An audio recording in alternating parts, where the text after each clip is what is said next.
जो इस वीडियो में हम लोग सॉल्व करेंगे एनसीईआरटी के एक्सरसाइज 4.5 का क्वेश्चन नंबर 12 7 से लगाए 14 तक जितने भी क्वेश्चन है एनसीईआरटी में 7 से 14 तक उसमें solve system of linear equation using matrix method. यानी यहां पर जो इक्वेशन दिया गया है उसको सॉल्व करके एक्स वाई जेड की वैल्यू फाइंड करनी है। सबसे पहले आपको एक मैट्रिक्स बनाना है एक्स वाई जेड के कोफिशिएंट को लेकर। जैसे यहां पर एक्स का कोफिशिएंट क्या है 1, यहां वाई का कोफिशिएंट -1 और जेड का कोफिशिएंट 1। सेकंड वाले में एक्स का कोफिशिएंट है 2, वाई में किसी चीज से मल्टीप्लाई नहीं है तो 1 से, और जेड का कोफिशिएंट है -3। थर्ड वाले में एक्स का कोफिशिएंट है 1, वाई का भी 1 और जेड का भी 1। एक और मैट्रिक्स बनाना है एक्स वाई जेड से। तो जब इस मैट्रिक्स का इसमें मल्टीप्लाई होगा तो एक्स का मल्टीप्लाई पहले वाले में होगा, सारे एक्स वाले मिल जाएंगे। वाई का मल्टीप्लाई दूसरे वाले में होगा, जेड का मल्टीप्लाई तीसरे वाले में होगा। मतलब इस तरह से इक्वेशन लिखना और इस तरह लिख देना, दोनों में कोई फर्क नहीं है।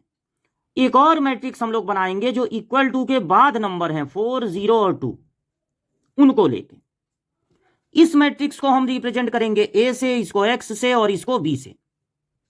हमें अगर एक्स वाई जेड की वैल्यू फाइंड करनी है तो ये जो मैट्रिक्स है उसको यहां से हटाना पड़ेगा। अब चूंकि इस मैट्रिक्स का इसमें मल्टीप्लाई हो रहा है, इधर ट्रांसफर करेंगे तो डिवाइड होगा, और दो मैट्रिक्स को डिवाइड करना नहीं सिखाया जाता। तो अब ये हटेगा कैसे? ये इस तरह से हट सकता है कि इसी के इनवर्स से अगर इसमें मल्टीप्लाई हो गया तो ये हट जाएगा। यानी अब हमको ए का पता लगाना होगा, inverse. We have to find a inverse. For a inverse हमको क्या क्या जरूरत पड़ेगी? सबसे पहले हमको जरूरत पड़ेगी ए के डिटर्मिनेंट की। तो इन एलिमेंट से जो मैट्रिक्स बना हुआ है अब उनसे हम लोग बनाएंगे डिटर्मिनेंट। क्या बनाएंगे? डिटर्मिनेंट। और इसकी वैल्यू फाइंड करेंगे। तो डिटर्मिनेंट की वैल्यू फाइंड करने के लिए कोई भी एक रो ले लिया जाता है या कोई भी एक कॉलम। तो मान लीजिए आप पहला वाला रो ले लिए। 3 इंटू 3 के डिटर्मिनेंट का साइन होता है plus minus plus minus plus minus plus minus plus. पहले प्लस से शुरू होता है, फिर माइनस से, फिर प्लस से। तो वैल्यू फाइंड करने के लिए पहले साइन लगाना पड़ेगा। R1 का साइन होता है प्लस माइनस प्लस। अब +1 को लिखकर छोटा डिटर्मिनेंट बना लेंगे, फिर माइनस माइनस प्लस हो गया ना, फिर +1 को लिख के छोटा डिटर्मिनेंट, और फिर +1 को लिख के छोटा डिटर्मिनेंट। इनका रो और कॉलम छोड़ के लिख देना है। तो इसका कॉलम और रो छोड़ेंगे 1 1 -3 1। इसका कॉलम और रो छोड़ दीजिए 2 -3 1 1। फिर इसका कॉलम और रो छोड़ने पर 2 1 1 1। अब चूंकि ये 1 है, मल्टीप्लाई करने पर वही आएगा, तो बस अब हर जगह 1 ही है। 2 इंटू 2 के डिटर्मिनेंट की वैल्यू फाइंड करनी है जो कि निकलती है क्रॉस मल्टीप्लीकेशन से।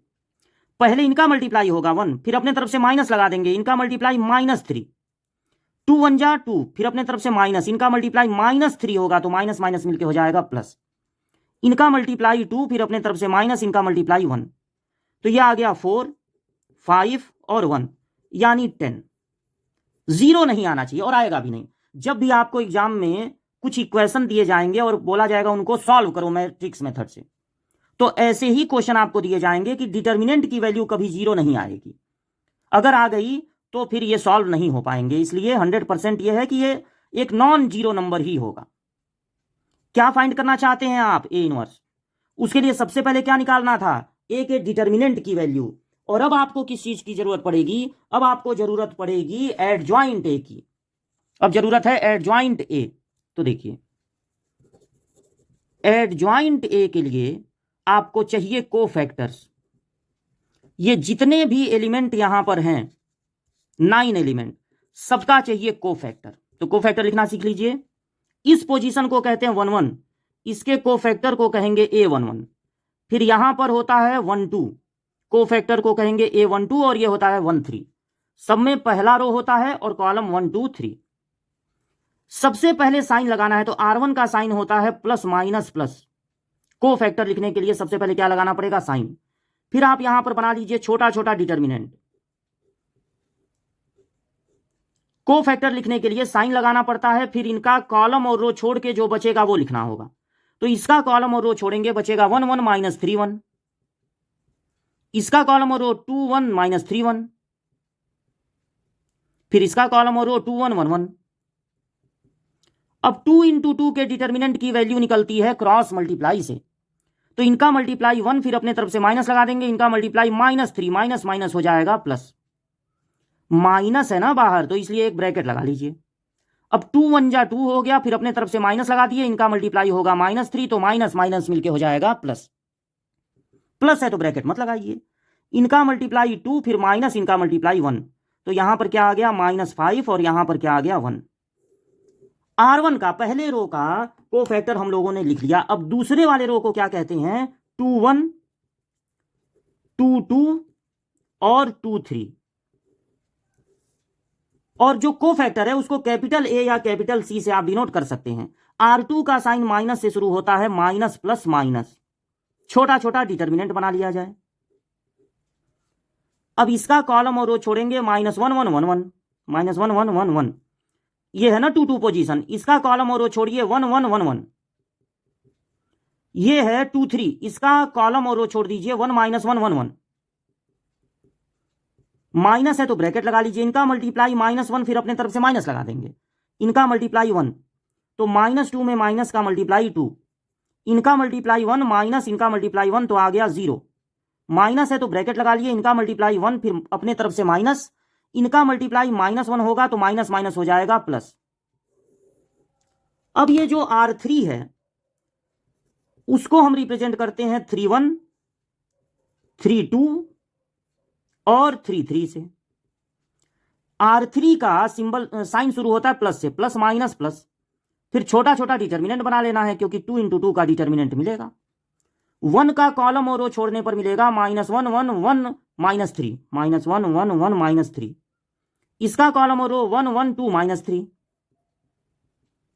इसका कॉलम और रो 1 -1 2 1। अब इनका मल्टीप्लाई होगा 3, माइनस लगा देंगे, इनका मल्टीप्लाई 1, तो आ गया 2, माइनस है तो ब्रैकेट लगा लिए, इनका मल्टीप्लाई -3, फिर अपने तरफ से माइनस, इनका मल्टीप्लाई 2, तो -5 में माइनस का मल्टीप्लाई होगा, आ जाएगा +5, इनका मल्टीप्लाई 1, फिर अपने तरफ से माइनस, इनका मल्टीप्लाई -2, तो माइनस माइनस हो गया प्लस। जब ये सब काम हो गया तो एडज्वाइंट ए का फार्मूला लिखिए। एडज्वाइंट ए होता है एक ऐसा मैट्रिक्स जो कोफैक्टर से बना हो और बाद में उसको कर देते हैं ट्रांसपोज। तो कोफैक्टर आपको मिला है 4 -5 1, फिर 2 0 -2 2 5 3। इसको ट्रांसपोज करेंगे तो ट्रांसपोज करने का मतलब होता है पहले रो को पहला कॉलम बना दिया जाए, दूसरे रो को दूसरा कॉलम और तीसरे रो को तीसरा कॉलम। अब आपको एडजॉइंट जब मिल गया तो आप निकालेंगे ए इनवर्स, क्योंकि इतनी सारी मेहनत आप किस लिए किए हैं, ए इनवर्स फाइंड करने के लिए। तो अब ए इनवर्स का फार्मूला देखिए क्या होता है। ए इनवर्स होता है 1 डिटर्मिनेंट की वैल्यू इंटू एडजॉइंट ए। तो डिटर्मिनेंट कितना मिला था याद है 10, और एडजॉइंट क्या मिला है 422, सही से पहले लिखा जाए 422 सबसे नीचे मिला था क्या, नहीं 422 -505, 422 फिर भूल गए -505 और लास्ट में मिला है 1 -2 3, 1 -2 3। ए इनवर्स निकलने के बाद जो आपका इक्वेशन था उसको आप नोट कीजिए, ये था ना इक्वेशन, इसको नोट कीजिए।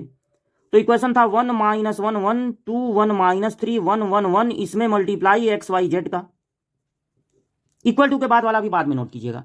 अगर इसके बगल में ये इनवर्स आप लिख लेते हैं ए का 1/10 422 -505 1 -2 3, तो इन दोनों का मल्टीप्लीकेशन होगा आइडेंटिटी मैट्रिक्स। जब किसी मैट्रिक्स में उसी के इनवर्स का मल्टीप्लाई होगा क्या मिलेगा, आइडेंटिटी मैट्रिक्स। और आइडेंटिटी मैट्रिक्स का किसी भी मैट्रिक्स में मल्टीप्लाई होगा तो उस पर कोई फर्क ही नहीं पड़ेगा, क्योंकि मैट्रिक्स के लिए आई समझिए 1 होता है, तो 1 का मल्टीप्लाई करने पर वही चीज मिल जाएगी। आप चाहते थे कि यह हट जाए ताकि हमको XYZ की वैल्यू मिले, और देखिए ये हट भी गया। कैसे हटा, इनवर्स से मल्टीप्लाई करने पर। तो जिससे लेफ्ट साइड में मल्टीप्लाई किए हैं उसी से इस राइट साइड में भी मल्टीप्लाई करना होगा, और तब लिखना पड़ेगा आपको 402। देखिए आप ऐसा नहीं कर सकते हैं कि पहले 402 लिख लें और बाद में इससे मल्टीप्लाई करें, क्योंकि लेफ्ट साइड में आपने जो अपने तरफ से मल्टीप्लाई किया है लेफ्ट साइड में, उसको आप लेफ्ट में रखे हैं, तो राइट साइड में भी उसको लेफ्ट में रखना पड़ेगा। अब इसको आप इन दोनों के बीच में रख नहीं सकते थे, ऐसा रूल ही नहीं है कि बीच में मल्टीप्लाई कर दो। और अगर इसके बाद इसको रखते तो बीच में ये रहता तो दोनों का मल्टीप्लाई होकर आई कैसे आता, नहीं आता। इसलिए मजबूरी है कि इधर लेफ्ट साइड में इसको लेफ्ट में रखना है, तो राइट साइड में भी इसको लेफ्ट में ही रखना पड़ेगा, जैसा काम इधर वैसा काम उधर। तो इसको पहले लिखना पड़ेगा, बाद में इसको नोट करना है। अब इनका मल्टीप्लाई करना है, तो पहले एलिमेंट से पहले कॉलम में मल्टीप्लाई होगा, इन सब में 4 का 16 माइनस 24, अब प्लस लगा लेंगे। दूसरे एलिमेंट से दूसरे में मल्टीप्लाई तो 0 हो गया, फिर प्लस लगा लेंगे। थर्ड एलिमेंट से थर्ड में मल्टीप्लाई, तो इन सब में 2 का मल्टीप्लाई होगा, 4 2 5 जा 10, 2 3 जा 6। यहां मिला 16 और 4 20, यहां मिला -10 और यहां मिल गया 10। अब इस 1/10 को अंदर भेजेंगे तो यानी 10 से सब डिवाइड हो जाएंगे, बचेगा 2 -1 और 1। इधर क्या बचा है, एक्स वाई जेड। जब एक मैट्रिक्स दूसरे मैट्रिक्स के इक्वल होगा, पोजीशन वाइज एलिमेंट इक्वल होंगे, यानी x इक्वल होगा 2 के, y इक्वल होगा -1 के और z इक्वल होगा 1 के। तो फिर एक बार पूरा प्रोसेस देख लीजिए। जब आपको मैट्रिक्स मेथड से इक्वेशन सॉल्व करना होगा, सबसे पहले एक्स वाई जेड के कोफिशिएंट से एक मैट्रिक्स बनाएंगे, फिर एक्स वाई जेड से बनाएंगे, फिर इक्वल टू के बाद जो नंबर दिए गए हैं उससे बनाएंगे। इसको यहां से हटाने के लिए ए इनवर्स निकालेंगे। ए इनवर्स के लिए पहले ए के डिटर्मिनेंट की वैल्यू निकलेगी, जो कि आया यहां पर 10। फिर एडजॉइंट ए निकालने के लिए सारे एलिमेंट के कोफैक्टर निकालेंगे। एडजॉइंट ए जब निकल जाएगा, इस फार्मूले से कोफैक्टर लिखो, ट्रांसपोज करो, तब ए इनवर्स निकालेंगे। और ए इनवर्स का फार्मूला होगा 1 डिटर्मिनेंट की वैल्यू इंटू एडजॉइंट। जब ये मिल जाएगा तो इक्वेशन को नोट करेंगे और दोनों साइड के, लेफ्ट साइड राइट साइड के लेफ्ट में इसको फिट कर देंगे इनवर्स को। तो यहां पर मल्टीप्लाई आई हो जाएगा, आई का मल्टीप्लाई करने पर वही मैट्रिक्स आएगा। और यहां मल्टीप्लाई करने से और 1/10 को अंदर भेजने से आपको 3 एलिमेंट मिलेंगे, जैसे कि यहां पर है। पहला एलिमेंट एक्स की वैल्यू हो जाएगा, दूसरा एलिमेंट वाई की और तीसरा एलिमेंट जेड की।